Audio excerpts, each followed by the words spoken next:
ആഗമനകാലത്തിൽ ആഗതമാകാൻ പോകുന്ന ആനന്ദത്തെക്കുറിച്ചുള്ള സൂചനകളാണ് ഇന്നത്തെ വായനകളിലൂടെ തിരുസഭ നമുക്ക് നൽകുന്നത്. ഒന്നാമത്തെ വായന യെശയ്യാ പ്രവാചകന്റെ പുസ്തകത്തിൽ നിന്നുള്ളതാണ്.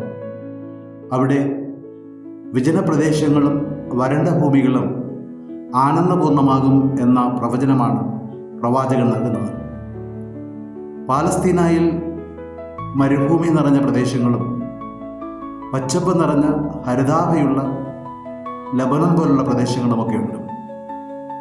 ലബനൻ പോലുള്ള ഹരിതാഭ നിറഞ്ഞ പ്രദേശങ്ങൾ പലപ്പോഴും പുഷ്പങ്ങൾ കൊണ്ടും ഹരിതാഭ നിറഞ്ഞ വൃക്ഷലതാദികൾ കൊണ്ടും അലങ്കരിക്കപ്പെട്ടതാണ്.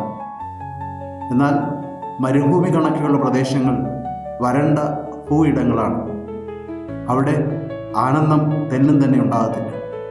ഉഷ്ണമേഖലയുടെ അസ്വസ്ഥതകൾ ഏറെ മാനവ ജീവിതത്തെ സ്വാധീനിക്കുന്നതിന് കാരണമായിട്ട് മാറുകയും ചെയ്യും.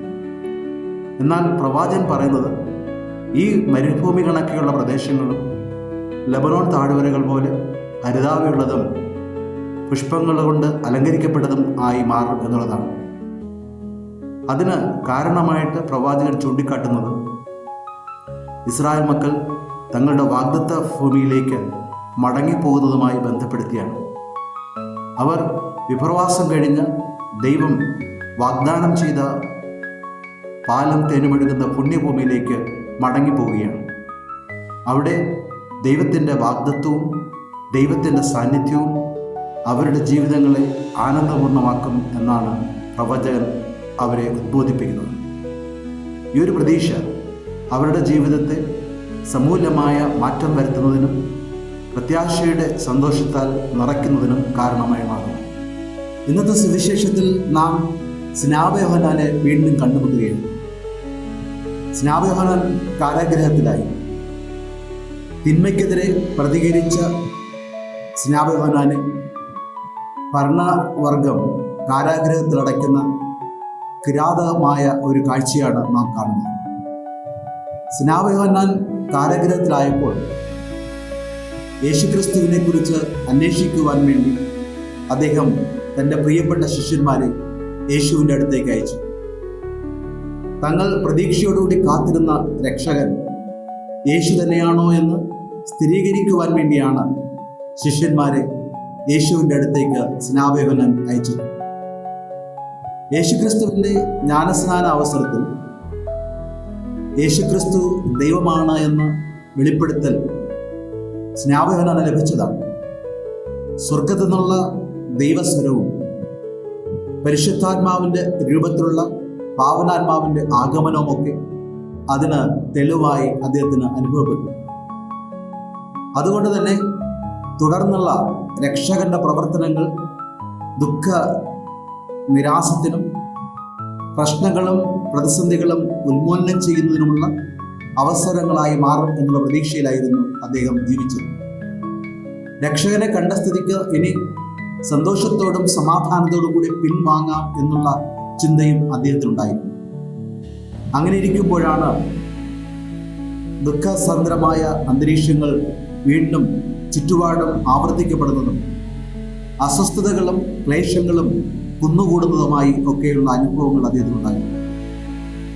ഈ ഒരു അവസരത്തിൽ ഒരുപക്ഷെ സ്നാപക യോഹന്നാൻ തന്നോട് തന്നെ ചോദിച്ചിരിക്കാം, വാസ്തവത്തിൽ യേശുക്രിസ്തു രക്ഷകനായി കടന്നു വന്നവൻ ആണോ എന്ന്. അത് സ്ഥിരീകരിക്കപ്പെടുവാൻ വേണ്ടിയാണ് അദ്ദേഹം യേശുവിൻ്റെ അടുത്ത് ശിഷ്യന്മാരെ അയച്ചത്.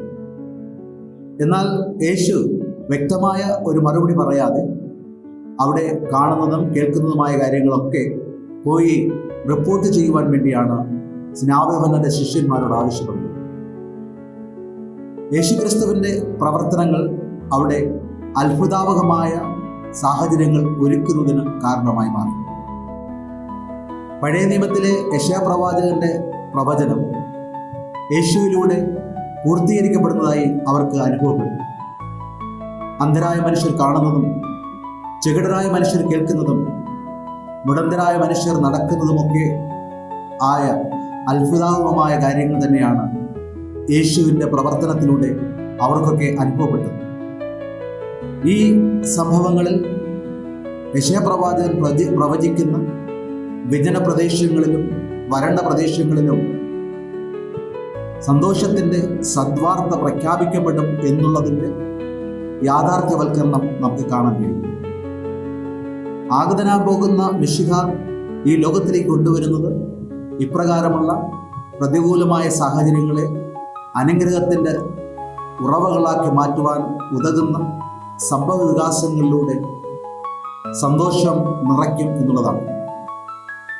ഈ അത്ഭുത പ്രവർത്തികൾ തന്നെയാണ് യേശുക്രിസ്തുവിൻ്റെ ദൈവത്വത്തിൻ്റെ അടയാളമായി സ്നാപകന് മുന്നിൽ അവതരിപ്പിക്കപ്പെടുന്നത്. ഈ അത്ഭുതാത്മകമായ പ്രത്യാശ അവരെ കൂടുതൽ പ്രതീക്ഷ നിർഭരരാക്കുന്നതിന് കാരണമായിട്ട് മാറുകയും ചെയ്യും. ആഗമന കാലഘട്ടത്തിൻ്റെ ഈ അവസരത്തിൽ ആനന്ദത്തിൻ്റെ പ്രതീക്ഷ നമുക്ക് പ്രദാനം ചെയ്യുവാൻ പോകുന്ന സംഭവ വികാസങ്ങളാണ് യേശുക്രിസ്തുവിൻ്റെ പ്രവർത്തനങ്ങളിലൂടെ നമ്മുടെ മനസ്സിലേക്ക് കൊണ്ടുവരേണ്ടത്. നമ്മുടെ ജീവിതത്തിൻ്റെ ആനന്ദ മാർഗം പലപ്പോഴും വാതിലടയുന്ന രീതിയിൽ നമുക്ക് അനുഭവപ്പെടാം.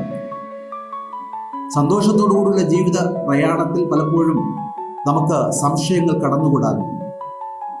സ്നാപയോഹന്നാന്റെ സംഭവങ്ങൾ തന്നെ ഒരുപക്ഷെ നമ്മുടെ ജീവിതത്തിലും അനുവർത്തിച്ചു എന്ന് വരാം. അറിയാത്ത കാര്യങ്ങളിലും ചെയ്യാത്ത കാര്യങ്ങളിലും അന്യായമായ വിധിക്ക് വിധേയരായി എന്ന് വരാം.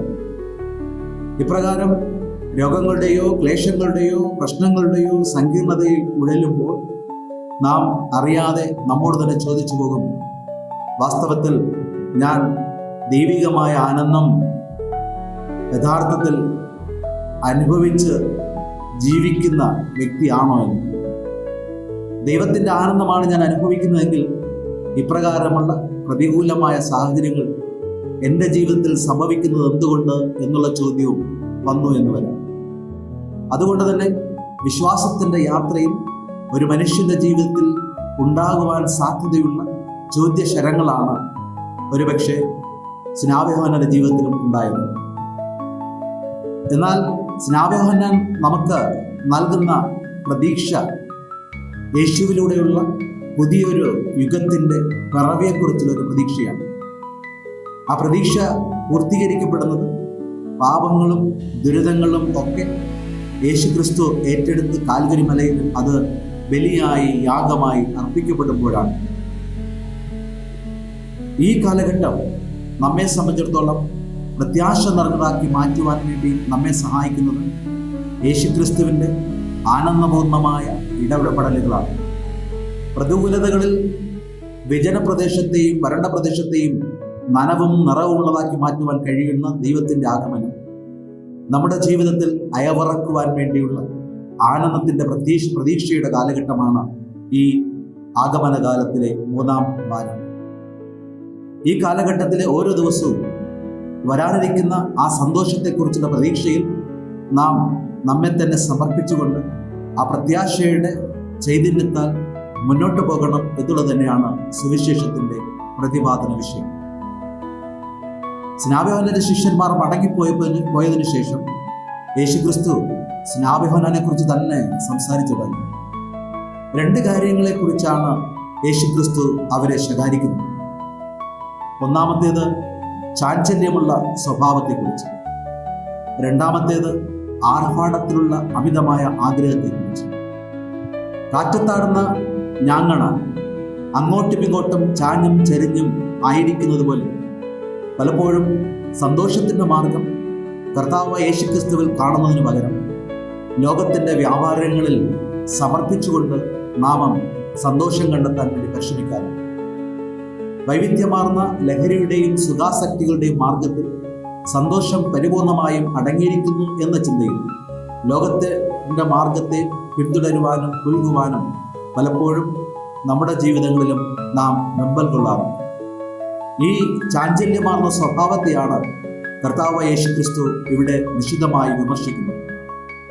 ക്രിസ്തുവിൽ വിശ്വസിക്കുന്ന ഒരു ക്രൈസ്തവനെ സംബന്ധിച്ചിടത്തോളം ക്രിസ്തുവാണ് ആനന്ദത്തിൻ്റെ മാർഗമെന്ന് തിരിച്ചറിഞ്ഞുകൊണ്ട് ആ ആനന്ദത്തിലേക്ക് പൂർണ്ണമായി സമർപ്പിക്കുന്നതിനുള്ള വ്യത്യസ്തമായ ലോകത്തിൻ്റെ മാർഗം വന്ന് നമ്മെ മാടിപിടിക്കുന്നു.